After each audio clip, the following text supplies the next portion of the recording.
Señor Jesucristo. Vamos a iniciar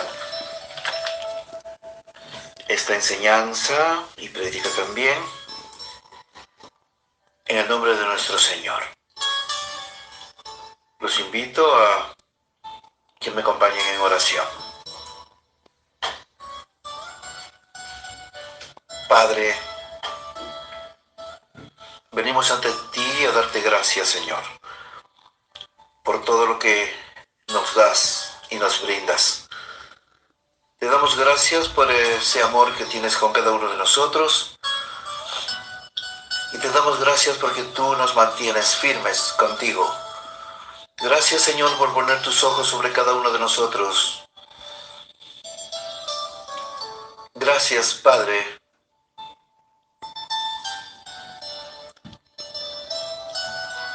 por todo lo que nos haces ver. Y gracias porque sabemos que tu Espíritu se mueve en cada uno de nosotros. Te pedimos esta mañana, Señor, que apertures nuestra mente, que apertures nuestro espíritu para poder escuchar de tu palabra, de lo que tú nos vas a decir a cada uno de nosotros. Venimos también a pedirte perdón, Señor, por toda transgresión que hayamos podido cometer a través de este tiempo. Y te lo entregamos a ti, Señor. Dirige tú esta enseñanza, esta prédica, diríjala tú, Señor, y que llegue a lo más profundo de nuestro ser. Todo esto te lo pedimos, Padre, en el nombre de tu Hijo Jesucristo. Amén. Queridos hermanos, ¿cómo han estado en esta semana? ¿Han tenido una conversación con Dios, con Él, con el Señor Jesucristo? ¿Han estado caminando al lado de Él? El Señor nos enseña que debemos perseverar, y eso significa que debemos ser continuos en el hablar con Él. Estar a diario conversando con Él, diciéndole nuestras cosas. Y eso nos ayuda a nosotros a tener una confianza mayor en las cosas que hacemos. Hoy vamos a tratar un tema donde Jesús explica la parábola de la cizaña. Y también a través de esta parábola vamos a conocer quién es nuestro enemigo, que ya sabemos quién es realmente, pero vamos a saber cómo opera y cómo trabaja. Los invito a abrir sus Biblias en Mateo, capítulo 13. Del versículo 37, o mejor aún, del 36 al 43.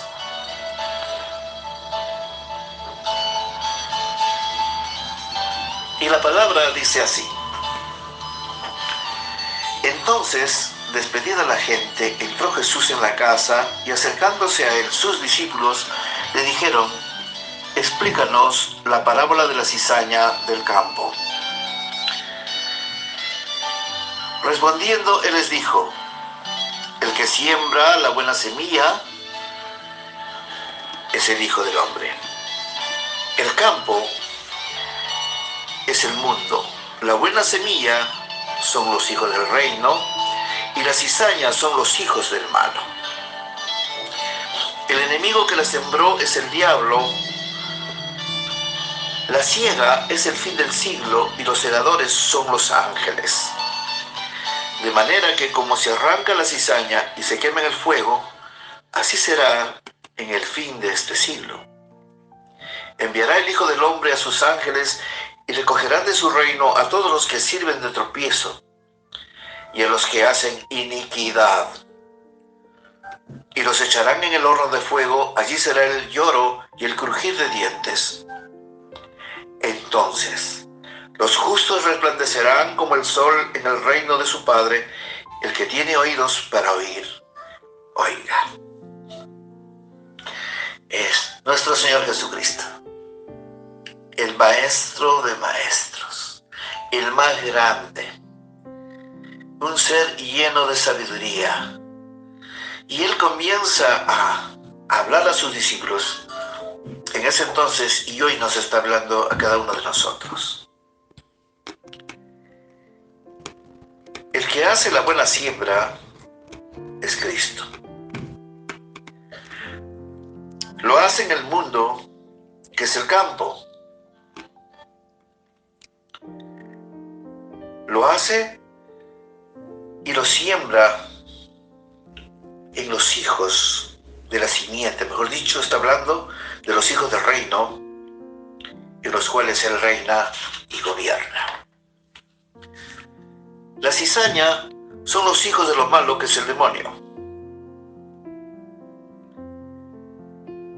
Y sabemos que Satanás influye mucho en personas que no conocen a Dios. Cuando hablan de la siega es el fin de esta era, y los ángeles de Cristo, dice, recogerán de su campo a la cizaña, a todo lo malo que los ángeles van a sacarlos de este campo, van a sacarlos de la tierra. Otra forma de decir es que los ángeles usarán su voz, ¿no? Y separarán la cizaña del trigo en el campo de Dios. Esta cizaña es identificada como las personas que sirven de tropiezo y que hacen lo malo. La cizaña es un grano muy parecido al trigo. Y este grano era conocido por los judíos como un falso grano. Era una semilla degenerada, era como un grano venenoso.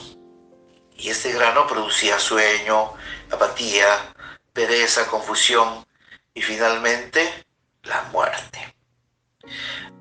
También habla sobre la iniquidad, ¿verdad? Y la iniquidad significa a una persona que se resiste a lo que Dios dice, o es desobediente a las cosas que Dios dice. Aquí vamos a hablar sobre el hombre de pecado también. ¿Quién es el hombre de pecado? ¿Dónde y cómo trabaja este hombre de pecado? Pues bien, será alguien que se levantará por el poder satánico en el futuro. ¿O será que ya está operando?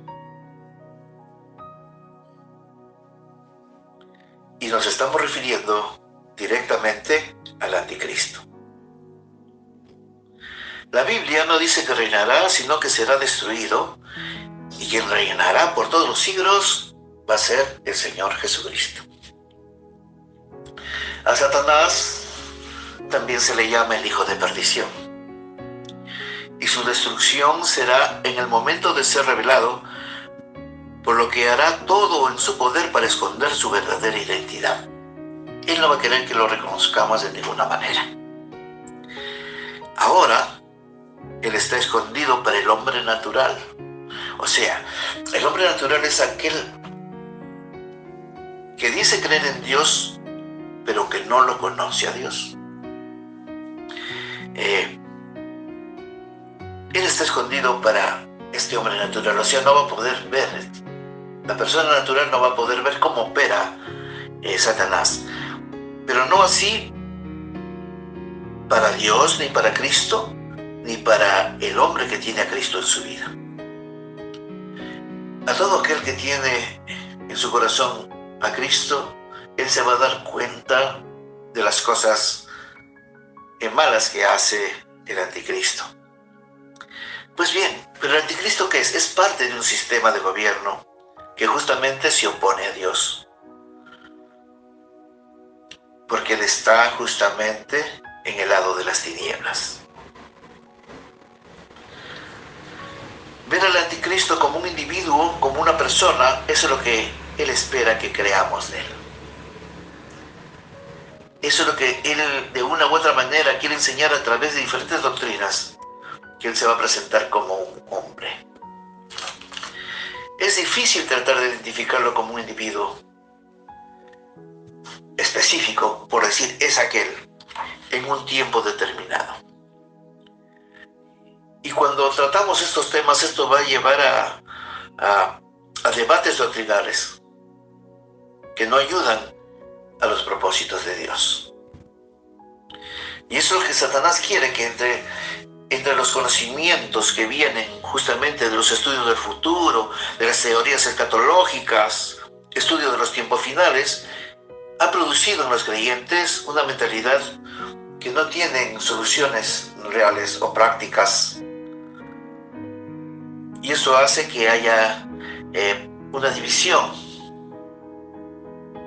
Esta es la forma en que el anticristo opera en nuestras mentes y justamente hace que los hermanos cristianos se dividan por sus propias doctrinas. Porque dice que Satanás ha venido a dividir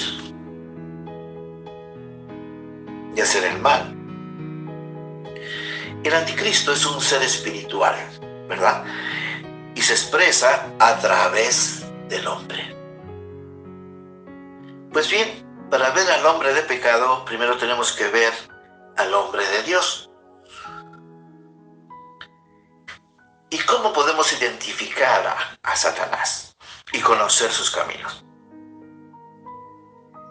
Y el primero que nos enseñó y nos abrió los ojos sobre esto fue nuestro Señor Jesucristo.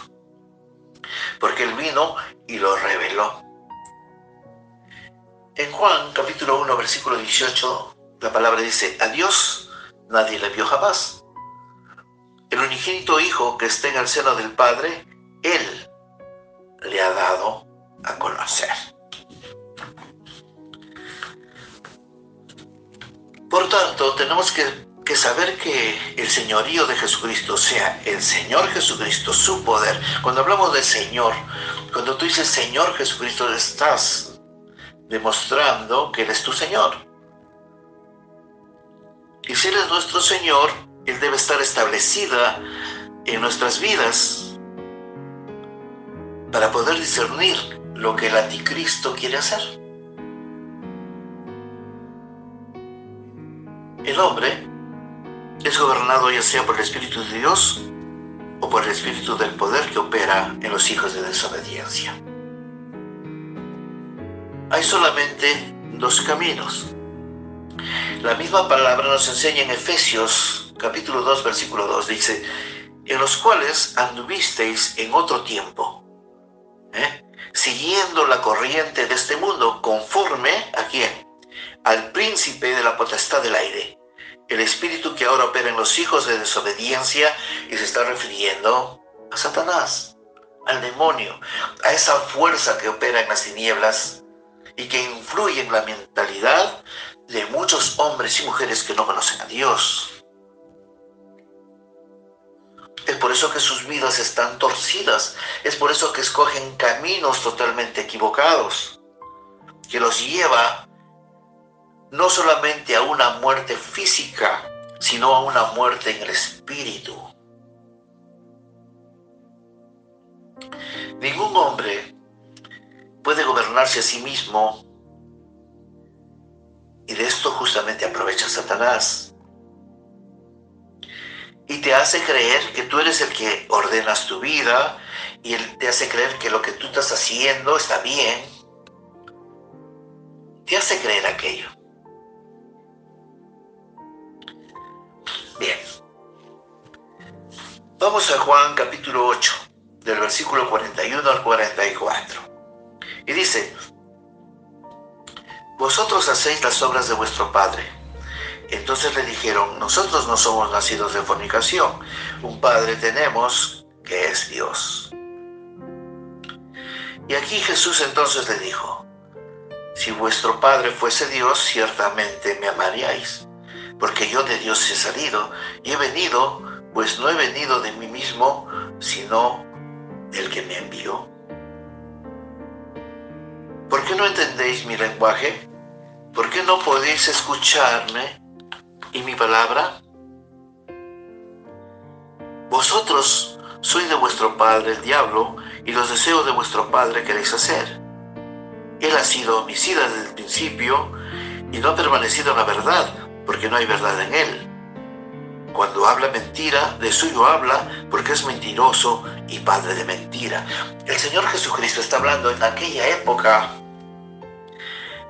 Aquellos judíos que estaban bajo una religión. Jesús justamente les dice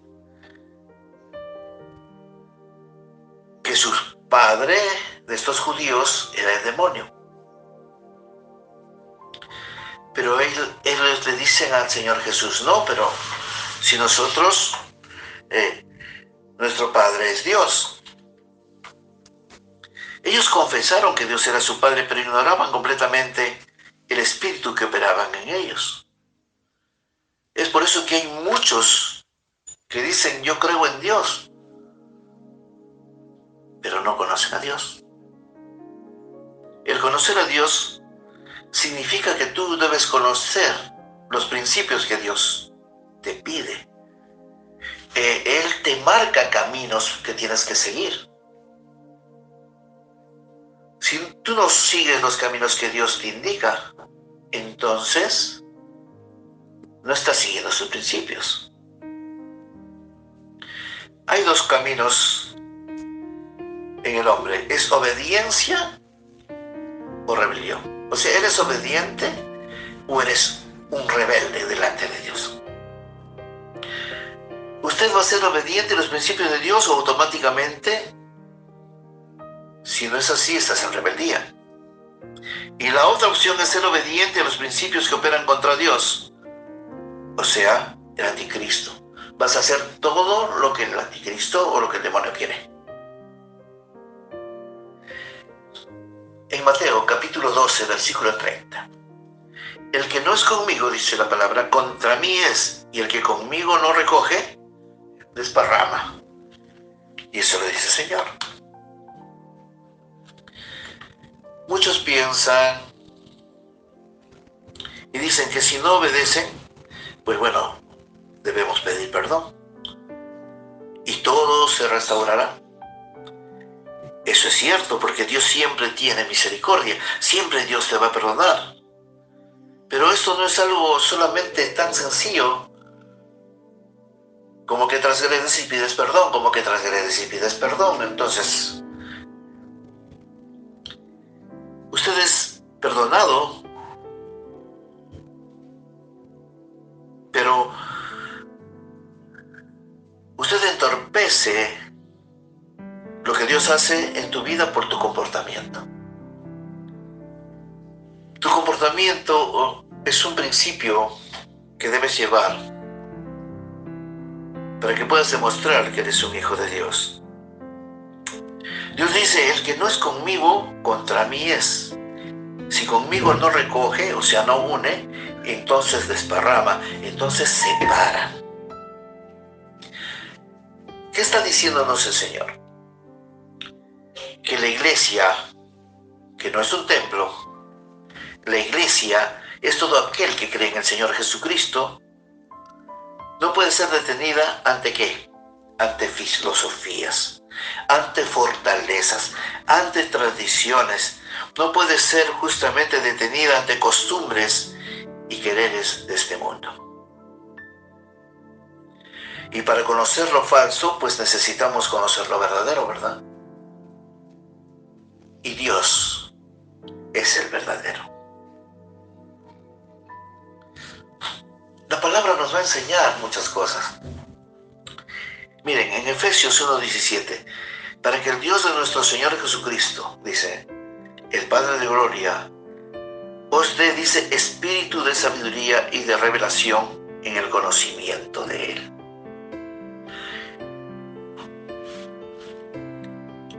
Este versículo es bastante profundo y está lleno de sabiduría.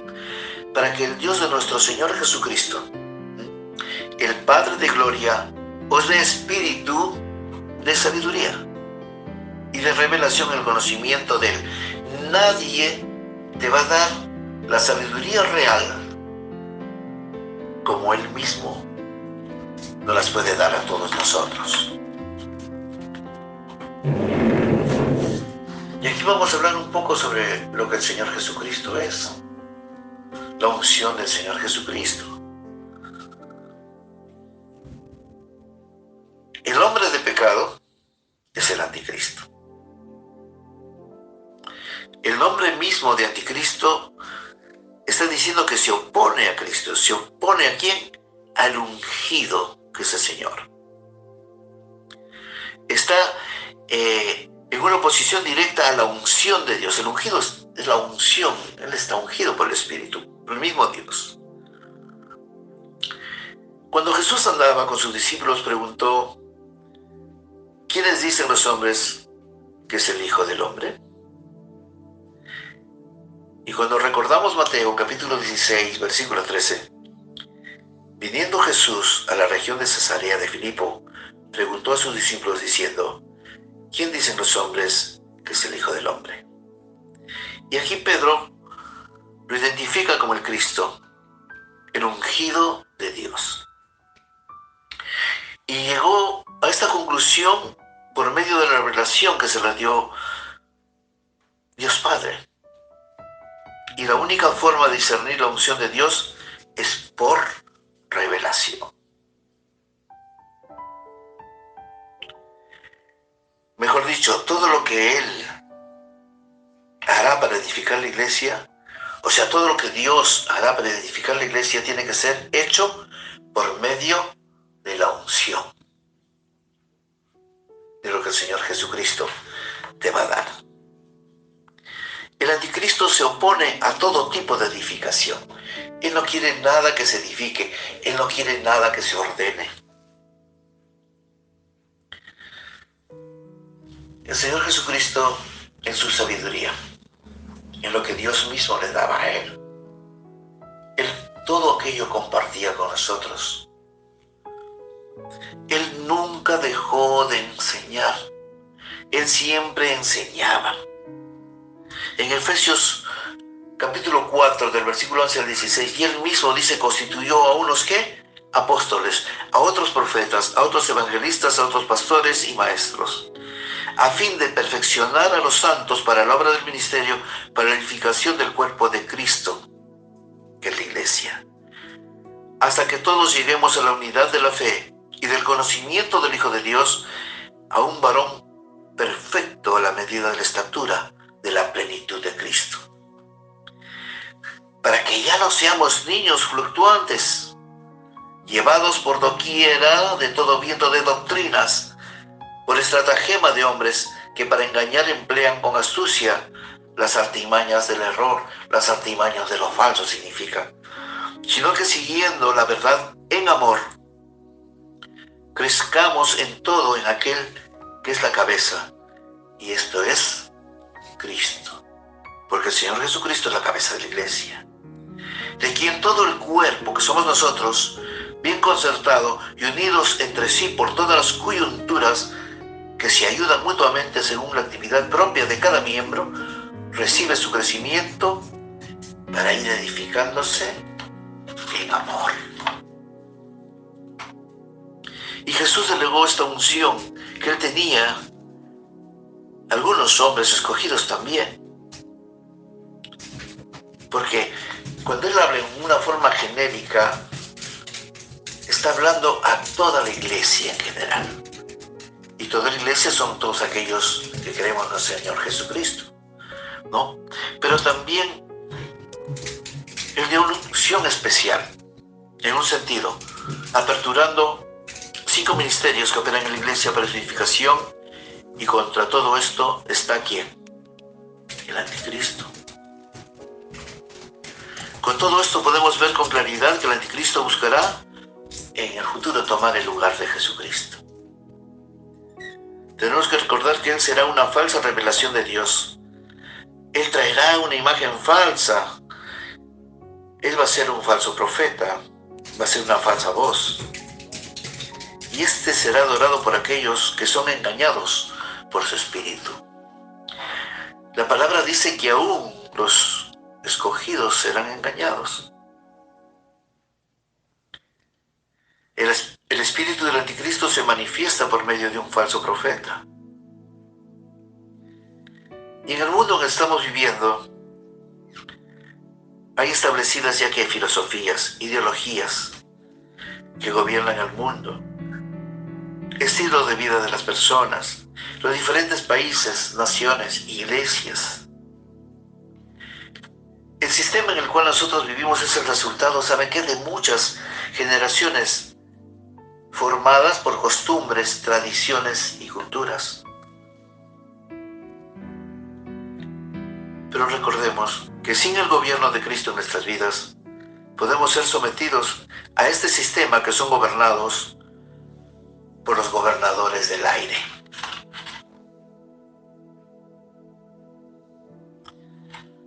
Tenemos que abrir los ojos. Estamos en tiempos en el cual tenemos que aperturar nuestros ojos, abrir nuestros oídos. Tenemos que aprender a escuchar la palabra. Tenemos que empezar a fortalecernos en el Señor. Cuando recordamos Efesios, y esto es algo muy conocido en el capítulo 6, del versículo 10 al 12, que dice: por lo demás, hermanos míos, fortaleceos en el Señor y en el poder de su fuerza. ¿Vestidos de qué? De toda la armadura de Dios, para que podáis estar firmes contra las acechanzas del diablo. Porque no tenemos lucha contra sangre y carne, sino contra principados, contra potestades, contra los gobernadores de las tinieblas de este siglo, contra huestes espirituales de maldad en las regiones celestes. Y hoy, estas fuerzas satánicas y de oscuridad se están moviendo mucho más intensos que antes. Y si usted está en el Señor, usted podrá discernir todas las cosas que estamos viendo en el mundo, y que para el mundo muchas cosas están bien. El Señor revelará la verdad a cada uno. Y es ahí donde te vas a dar cuenta a qué nivel estás tú viviendo con Dios, a qué nivel estás viviendo con Él, estás caminando junto al Señor. La palabra nos pide que seamos leales, fieles, que seamos obedientes. La palabra nos pide todo aquello. Eso no nos hace perfectos. Tenemos una gran lucha interior con nuestros pensamientos, con nuestros quereres, con lo que los demás quieren e influyen en nosotros para poder hacer esto o lo otro. Pues tenemos una gran batalla por delante, y que es a diario. Pero el Señor siempre está presente ahí, así como hoy ha estado presente y está presente ahora delante de nosotros. Inclinemos nuestros rostros. Padre, Señor, te damos gracias por este tiempo también de habernos enseñado tu palabra. Tú eres el que dirige y tú quisiste que sea de esta manera hoy. Pues Padre, te pido que a donde llegue tu palabra pueda disolver esos corazones duros de muchas personas que no te conocen. Que den cabida al amor, que den cabida a la comprensión, a la misericordia, al perdón. Que den cabida, Señor, aquello que tú nos enseñas, que debe salir de lo más profundo de nuestro ser, el desinterés. Ayúdanos a ser personas desinteresadas. Enséñanos a ser personas que seamos como tú, Señor Jesucristo, con ese corazón, con esa mentalidad. Estamos viviendo momentos muy difíciles, para muchos mucho más difíciles que de repente para nosotros mismos. Pues Padre mío, te pedimos misericordia para todos ellos también, y darles la oportunidad de conocerte, darles la oportunidad de que tu Espíritu toque cada corazón en donde esté, conozcan, porque tú eres la verdad, Señor. Intercedemos también por todas aquellas personas que están en las clínicas y hospitales. Te pedimos también por todos los ancianitos, por todas las ancianitas que están, por todos aquellos niños pequeños, Señor, que también están mal o están enfermos. Te pido, Señor, y te pedimos como iglesia, a que pongas tus manos sobre el mundo y los sanes y des una sanidad integral, Señor. Porque tu palabra dice que tú has venido a salvar al mundo. Y creemos en eso, y creemos en tu palabra, creemos en tus promesas, Señor. Porque tú has venido a darnos vida en abundancia, y creemos que es así. Y también sabemos que tú te mueves en la tempestad. Aún estando nosotros dentro de aquella tempestad, sabemos que tú estás con nosotros. Gracias, Señor. Gracias por este tiempo y momento y por este día, y que tu unción, Señor, y que tu Espíritu Santo, Padre, caiga sobre cada uno de tus hijos y tus hijas que están escuchando tu palabra en este momento. Y que tú toques cada lugar en sus hogares donde estén, y liberes y limpies de toda acechanza espiritual maligna que pueda estar por allí. En tu nombre, Señor Jesucristo, echamos toda influencia demoníaca en los hogares en este momento. Gracias, Padre. Y gracias, Señor. Y todo esto te lo pedimos en el nombre de tu Hijo Jesucristo. Queridos hermanos, me siento contento de haber participado con ustedes en este tiempo y en este momento. Un saludo afectuoso a todos en familia. Un abrazo también para cada uno de ustedes. Que Dios me los bendiga mucho. Amén.